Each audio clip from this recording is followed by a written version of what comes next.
جەنگی ئەمریکا و قەوارەی زایۆنی بۆ سەر ئێران و کاردانەوە توند و بەرفراوانەکەی تاران خەریکە دەبێتە هۆی هەڵوەشاندنەوەی گەورەترین هاوپەیمانی سەربازی سەر زەوی کە هاوپەیمانی ناتۆیە. دۆناڵد ترامپ سەرۆکی ویلایەتە یەکگرتووەکانی ئەمریکا هەڕەشەیەکی بێپێشینە ئاراستەی هاوپەیمانی باکووری ئەتڵەسی ناسراو بە ناتۆ دەکات و دەڵێت بەجددی بیر لە کشانەوە لە ناتۆ دەکەمەوە. گرژیەکان کاتێک گەیشتنە لووتکە کە هاوپەیمانان دوودڵ بوون لە ناردنی کەشتی جەنگی بۆ هاوکاری ئەمریکا لەکردنەوەی گەروی هورمز کە تاران بە تەواوی دای خستووە.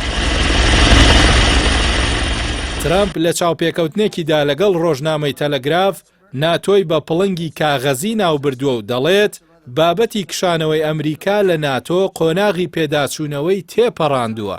ئەووتی ئەمریکا خۆنەویستانە لە ئۆکرانیا یارمەتی ئەوروپای دا، بەڵام کاتێک واشنتۆن پێویستی پێیانە ئامادە نین هاوکار بن.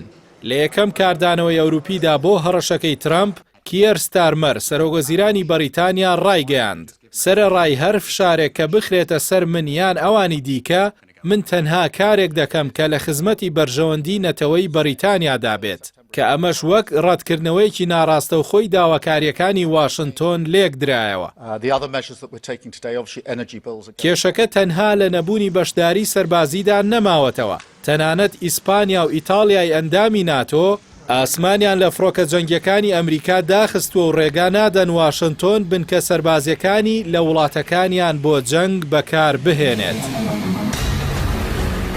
مارکۆ ڕۆبیۆ وەزیری دەرەوەی ئەمریکا کە پێشتر یەکێک بوو لە سەرسەختترین بەرگریکارانی ناتۆ بە بێهیواییەوە دەڵێت ئێمە داوامان نەکردووە لە جەنگ بەشداری بکەن، تەنها داوای مۆڵەتی بەکارهێنانی بنکەکانمان کردووە. ئەگەر وەڵامەکەیان نەخێر بێت ئیتر بۆچی لە ناتۆ دابین؟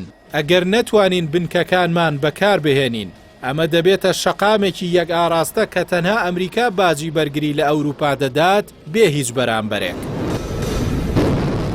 لە وەڵامی هەڵوێستەکانی ئەوروپادا ئیدارەی ترامپ پلانی سزادانی بۆ ئەو وڵاتانە داڕشتووە و بە پێی راپۆرتەکان کۆشکی سپی بیر لە مۆدێلی پارەدان بەرامبەر بەشداریکردن دەکاتەوە کە ڕێگە لە وڵاتانە دەگرێت بەشداری لە بڕیارە چارەنووسازەکاندا بکەن ئەگەر بودجەی پێویست نەدەن. هەروەها ترامپ بیر لە کشانەوەی سەرجەم هێزەکانی ئەمریکا لە ئەڵمانیا دەکاتەوە.